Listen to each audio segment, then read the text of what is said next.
Good morning, ladies and gentlemen.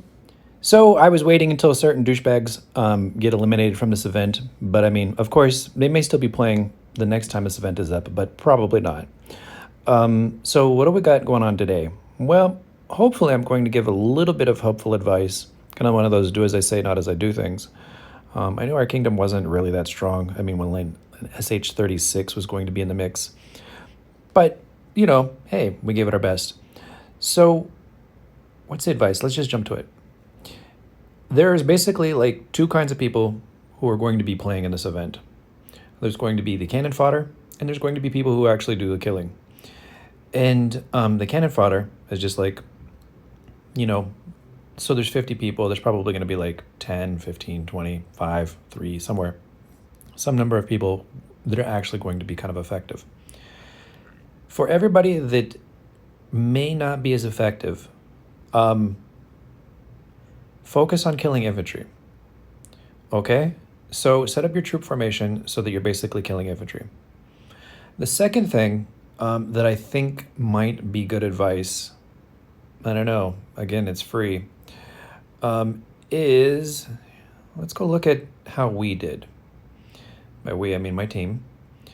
So I think if I click this and then I go to battle report, I don't know if I can actually see what's going on here. Let's go down to mine. I think I can see mine.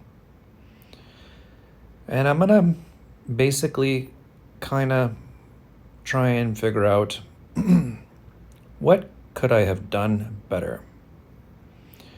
So Hudat has higher stats than me.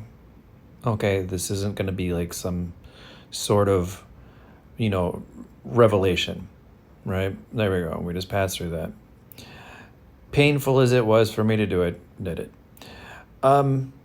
Okay, so he was using maxed out NS2. Okay, I can live with that. Now let's go in here in terms of remaining troops. What did he kill and what survived? Right? Because this is the important piece. So you'll see that I'm using kind of a janky formation. I'm just giving it away here. But the point is that the T11 Death Throwers, they just got nuked. So I think there's two different circumstances when you should use these 6 troop types. So I'm going to say that I think there's 3 different troop formations that you should be using for this. So the star hitters should probably be using 6 troop types. The people that are below should probably be using just the highest troop tiers that they have, focused on killing infantry, and everybody else should just be kind of like doing their best to kill infantry. So I think this is how I would break this event down. I'm not sure the order makes too much of a difference. Of course it does. So you kind of want to take the order that they have naturally and reverse it. Then what I would do is I would spread out your stars or your strong hitters, space them out, evenly distributed, so that people before that can kill as much infantry in order to help them out as much as possible. So if they hit a Hudat, then try and kill his infantry so that when you get that person who has maybe sort of a chance, like me, his infantry's already gone, focus on that. Right. And I'm using this weird formation because look at how many troops died. Seriously. So it's not like he's weak. Look. So my T11s, they got nuked. My icy charge, they took a hit because the infantry basically saved them. But my beast riders, do you see that? The beast riders lived, mostly. The demon chargers lived, mostly. So we'll probably go over some other battle reports here in a minute. So you're like, wait a second, Revenge. So basically the infantry took the blunt of the hit. And that was the point. If I would have included T12 bowmen, they would have all died. Well, I'm not going to show who died because it's not really a fair comparison. He had already been beat up. But let's go from Hudat to the next one. And we'll see what's the result in terms of my troops that got killed, survived? And again, the T12, so here's the problem with the T12. The T12 are kind of naked. And people, I've said this many times, there's really two lanes in this game. There's like, just call it the left and the right side. So the T13 infantry is on the left side. The T12 infantry is on the right-hand side. And everything that stands behind them in that lane, if there's no infantry above them in that lane, then they're going to be basically naked. So the T12 cavalry are essentially naked in this case, and that's why you're going to see more of them dying compared to the other circumstances where basically we had more. This isn't, yeah, this just kills them all. So anyway, so they just go to they basically go to the bottom for this. So sometimes if you do a troop formation like this, you're going to have more surviving, but this ends up having more rounds. I don't know. It's a little bit complicated, but just kind of trust me on this, guys. Imagine that King of Avalon has two lanes of types of troops. And on the left-hand side, you've got T13 and basically the odd numbers, and on the right-hand side, you have the even numbers. And when the infantry for that lane dies, everything behind it is naked. So because the T13 infantry keeps surviving, there's still something protecting everything behind it. And we're going to keep showing this. You see, because as you saw, it was only that naked lane that was taking the hit.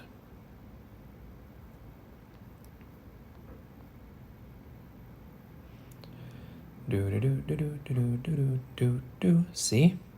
Case in point. So the frozen spearmen are taking the blunt of the punishment, followed by demon chargers, which is in the naked lane, and then everything else is kind of basically, they're okay. Now, no point to showing this, and I keep doing this for a number of different hits until basically Eddie, I just don't have any infantry left. It's just, I'm done, and his stats are, they're not bad. I mean, it's just the combination of I've got no infantry left and his stats aren't bad, and there we go. So see, my infantry did not survive, and then everything else fell behind it. And we can see that Bonnie, I don't remember how Bonnie's stats looked like. Okay, they were poop. But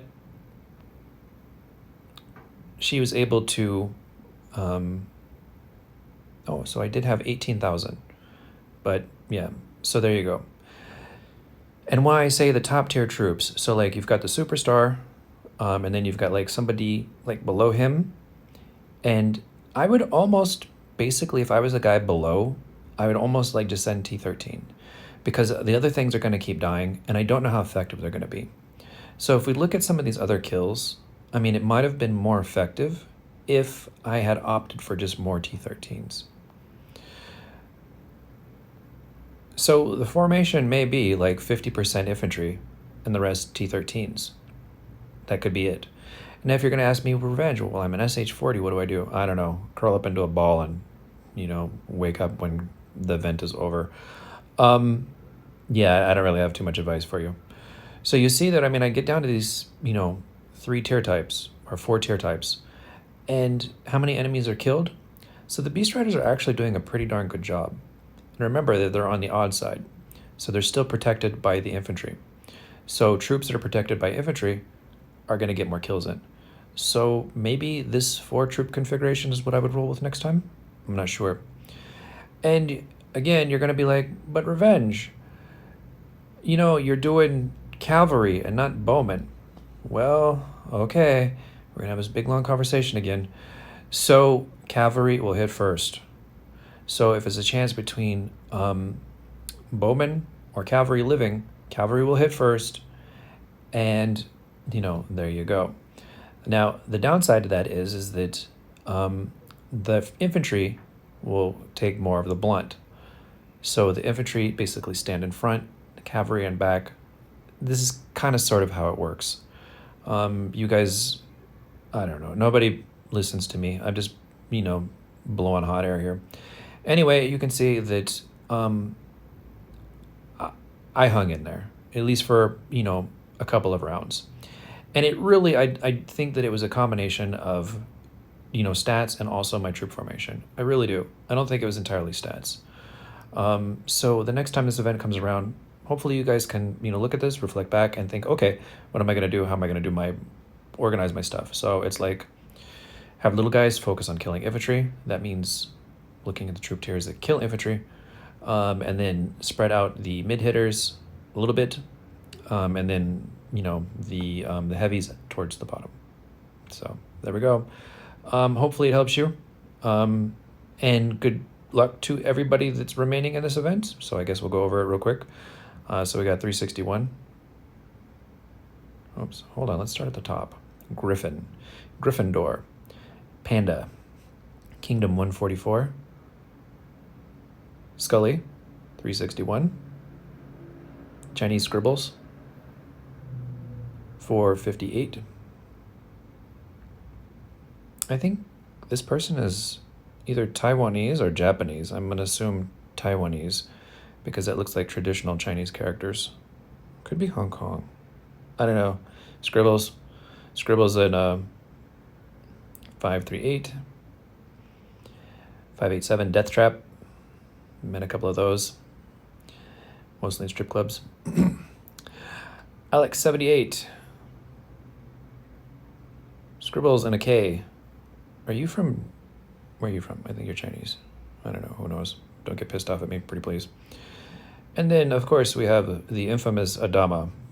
So there we go. Congratulations to you guys. And hopefully the next time we have this event, this small tidbit of insight maybe helps you.